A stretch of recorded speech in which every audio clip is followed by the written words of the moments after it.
안녕하세요. 벌써 겨울방학이에요. 방학이 오면 엄마들이 여러 가지 고민을 시작합니다. 뭐, 방학이니까 방학 특강 학원 스케줄을 뭐 다시 짜기도 하고, 아니면 이제 새 학년 준비, 특히 여름방학이 아니고 겨울방학이기 때문에 새 학년이나 아니면 초등 들어가는 친구들, 중등, 고등 들어가는 친구들의 부모님들이 특히 고민이 많으세요. 그래서 오늘은 시기별로 겨울방학을 어떻게 하면 좀 더 알차게 보낼 수 있을지 정말 중요한 거 한 가지씩만 딱 짚어가면서 넘어가 볼게요. 자, 그럼 먼저 이제 몇 개월 있으면 초등학생 될 친구들이거든요. 예비 초등학생들 어떻게 하면 요 시기 알차게 보낼 수 있을까요? 네, 일단 예비초등학교 이전에 모든 전학년에서 방학 때 좀 다뤘으면 좋겠다고 생각하는 공통적인 거 먼저 말씀드릴게요. 네, 일단 기존 학년까지의 구멍 체크 꼭 하셔야 되고요. 그리고 다음 학년에 대한 목표 체크하셔야 됩니다. 이 두 개가 된 이후에 겨울방학이 유의미해진다고 생각을 해요. 네. 잠시만요. 너무 중요한 얘기지만 이제 예비 초등 들어가는 친구들은 유치원을 다녔었거든요. 구멍 찾는다라는 게 사실 조금 아리송해요. 그럼 예비 초등한테 구멍 찾는 게 어떤 걸 말하는 걸까요? 한글 떼기? 숫자 떼기? 기본적으로 한글을 읽을 수 있는 정도 수준은 되어야 되고요. 그리고 100%다 쓰지는 못하더라도 보고 쓸 수 있거나 아니면 그래도 한 7, 80% 정도는 좀 쓸 수 있는 어느 정도의 기본은 준비가 되어야죠. 이제 입학을 해야 되니까. 그러면 이 친구들은 저희가 바로 지난 영상에 올렸던 예비초등학생 편 영상을 좀 보면 될 것 같고요. 본격적으로 어떻게 하면 좋을지 시기별로 좀 정리를 해보겠습니다. 네, 일단 예비초등학생입니다. 저는 그림 읽기 쓰기 가장 추천드리고요. 그림은 간단하게 하더라도 한 줄씩 두 줄씩 글씨를 써보는 연습, 그 안에 모든 공부와 학습이 다 들어가 있다고 생각합니다. 아이가 생각도 해야 되고요. 구체화도 시켜야 되고요. 그리고 그림만 그릴 수도 있고 글씨를 써도 되고 자유를 주기도 하고요. 그리고 자기가 표현해보는 연습이잖아요. 그래서 글씨가 틀려도 괜찮다. 그림으로 그려도 된다. 한 줄만 써도 된다. 이렇게 해서 입학 전에 그냥 글씨 연습과 생각 연습, 구조화시키는 연습을 한 번에 할 수 있는 게 그림 읽기 쓰기라고 생각합니다. 네, 그럼 초등 저학년 친구들은요? 네, 초등 저학년의 경우에 가장 중요한 연산 구멍 메꾸기. 숫자에 대한 개념은 알고 있지만 이걸 두려워하면 앞으로 아무 공부를 하기가 어려워요. 그래서 지금이 가장 적기입니다.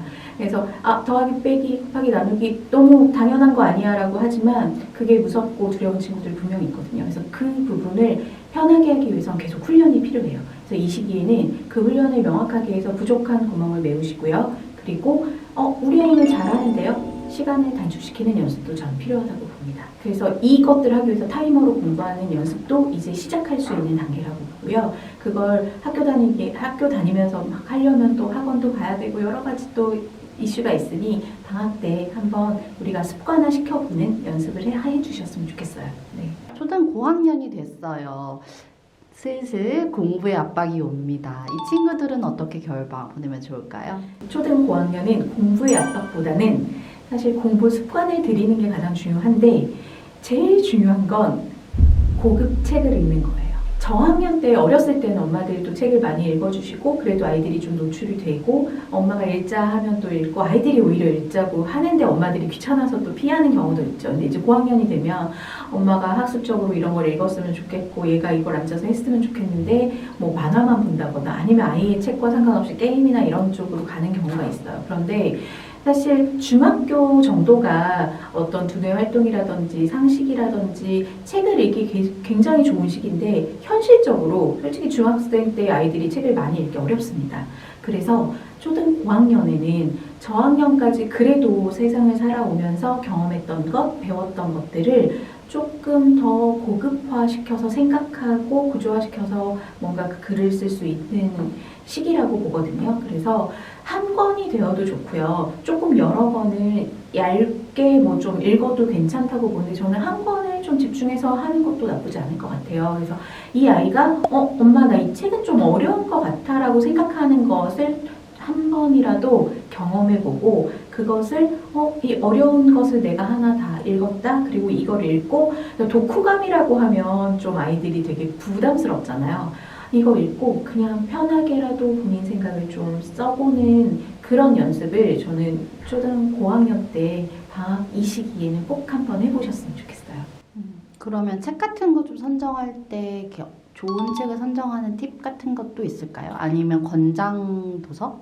권장 도서를 읽는 거는 정말 클래식하고 베이직한 케이스죠. 너무 좋죠. 근데 엄마들은 막 권장 도서 몇 페이지 프린트를 해서 야 이게 좋다더라 이 중에 골라라 이렇게 할 수도 있고요. 아니면 같이 서점에 가셔서 너가 원하는 책을 한번 근데 이번에는 만화나 다른 거 말고 그래도 이런 책들 중에서 너가 좀 골라왔으면 좋겠어. 아니면 요 매대에 있는 것 중에 하나 골라보면 좋을 것 같아 라고 해서 골라주셔도 될 것 같고요. 또 초등 고학년 정도 되면 뭐 논술학원이나 이렇게 다니시는 케이스들도 꽤 많이 있으세요. 그러면 거기에서 이걸 학원이라고 생각하지 마시고 가장 좀 여유 있는 시간에 이 책을 집중해서 읽을 수 있는 시기라는 것을 아이에게 좀 잘 설명해 주셨으면 좋겠어요. 네, 알겠습니다. 예비 중학교를 들어가는 친구들은 겨울방학 어떻게 해야 되죠? 네, 가장 중요할 수도 있어요. 그래서 그 전까지는 사실 그냥 되게 큰 그림을 그리면서 뭐 문해력이라든지 수학적인 기초적인 연산이나 이런 것에 집중했다면 이제는 공부를 제대로 시작해야 될 나이죠. 그래서 그 워밍업이 분명히 겨울방학 때 필요하고요. 중학생은 공부를 해야 되는 학년이고 그리고 고등학교에 내가 힘들지 않기 위해서 중학교를 어떻게 보내느냐가 굉장히 중요하다라는 인식은 분명히 설명을 해주셔야 돼요. 애들이 당연히 알겠지라고 생각하지만 생각보다 당연히 알지 않습니다. 그래서 지난번 방송에서도 말씀드렸는데 내가 중고등학교 때 어떤 과목을 어디까지 어떤 커리큘럼으로 가야 되는지에 대해서 꼭 보셔야 돼요. 그리고 거기에 맞춰서 나의 선행 진도가 최소 수학 같은 경우에 한 학기 정도까지는 완성이 되는 것이 훨씬 유리합니다. 네, 중학생들은 사실 제가 뭐가 중요하다라고 말씀 안 드려도 일단 수학과 영어에 굉장히 치여 있을 거예요. 그리고 이제 과학을 추가로 이제 공부하시고 선행까지 나가시는 케이스들도 있는데요. 그거는 이제 아이의 진도와 아이의 이제 앞으로 목표에 따라서 잘 결정을 하시면 되는 거고, 선행을 안 한다고 해도 저는 오히려 수학은 수학 선행은 기본적으로 가야 돼요. 그런데 사회와 과학에 조금 시간을 할애하시면 좋을 것 같아요. 이 시기 아이들은 대학 입시가 조금 변경이 됐어요. 그래서 오히려 사회과학에서 변별력을 일어날 수도 있는 부분이거든요. 그래서 저는 사회과학을 중학교 때 어느 정도 완성한 친구들이 고등학교 때 훨씬 수월하게 이어갈 수 있어요. 다른 과목들은 계속 추가로 레벨업을 해야 되는데 사회과학 같은 경우에는 이 배웠던 걸 조금 더 풍성하게 배운다라고 생각하면 되는데 중학교 때는 사회과학이 그렇게 중요한 이슈가 아니기 때문에 대충 넘어가거나 시험 때 잠깐 공부를 하고 가요. 그럼 고등학교 때 새로운 것을 새롭게 공부를 해야 되는 거예요. 그런데 중학교 때는 그래도 고등학교보다 여유가 있기 때문에 방학이라도 그 다음 학기 아니면 지난 학기에 배웠던 것을 한번 읽어보고 역사의 흐름이라든지 아니면 과학이 중요한 개념들 이런 용어들 이런 것들이라도 꼭 예습을 해주셨으면 좋겠습니다. 자, 그럼 이제 마지막인 것 같아요. 예비 고등. 예비 고등 할 게 너무 많죠. 사실 뭐 내가 뭘 해야 되는 게 아니라 그냥 주어진 것들을 하는 것만으로도 굉장히 힘들고 피곤한 상태일 텐데요. 여기에서 분명히 여유 시간을 두어서 나의 진로에 대해서 진지하게 고민해봐야 됩니다. 사실 지금 진로를 결정할 수 없어요. 아이들이 아직 배우고 알아야지 나를 알 수 있는데 그래도 기본적으로 나의 성향 그리고 내가 어떤 과목을 선택할지 그런 것들이 정해진 아이들이 확실히 고등학교 가서 좀 수월하게 나의 그 루트를 밟아 나갈 수 있거든요. 내가 뭐 이과냐 문과냐 뭐 어떤 과목을 선택할 거냐를 너무 단정 짓기보다는 그냥 내가 어떤 사람으로 살고 싶은지에 대한 그리고 어떤 직업을 갖는다고 해도 그 직업 안에서 어떤 포지션으로 내가 하는 것이 더 나의 역량을 펼칠 수 있는 것인가 그렇다면 내가 어떤 공부를 어떤 방식으로 하는 것이 더 유리한지에 대한 학습 방법도 거기서 찾을 수 있거든요. 흑백 요리사 유행이었잖아요. 같은 요리라는 진로를 할 때 안성재 셰프라는 셰프가 있고 최현석 셰프라는 분이 계시고 백종원 대표님이 계세요. 그리고 에드워드 리라는 분이 계시죠. 다 요리라는 하나의 카테고리의 진로를 선택하신 분들인 거죠. 근데 선택한 과정도 다르고 원하는 완성도라는 기준도 다르거든요. 그래서 우리 아이가 예를 들어 그런 카테고리 안에 넣어봤을 때 어떤 스타일의 아이인지 어떤 그러면 진로가 좀 맞는지 같은 요리의 진로 안에서 내 아이는 어떤 포지션을 잘할 수 있는 아이인지 그 장점을 찾는 시간이라고 보시면 좀 쉬우실 것 같아요. 안 쉬워요? 어렸을 때는 좀 웃긴가요? 뭐 키자니아 같은 데 데려가고 이제 그런 직업 체험 이런 것들이 워낙 프로그램이 많으니까 이제 그런 거를 갔는데 중3만 돼도 사실은 거의 어른이거든요. 그래서 뭐 그런 데 데려갈 수도 없고 뭔가 뭘 하면 좋겠는지는 알겠는데 어떻게 해야 할지에 대해서는 좀 갈피를 못 잡더라고요.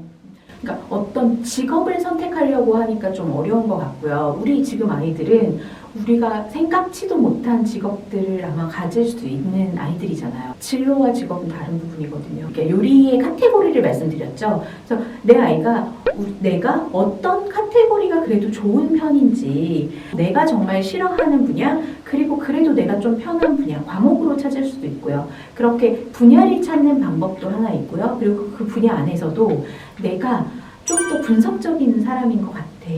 아니야, 나는 돈을 버는 게 또 더 현실적이고 더 실용적인 게 좋은 것 같아. 이런 것들을 하나하나 적어보다 보면 나는 어떤 사람이구나.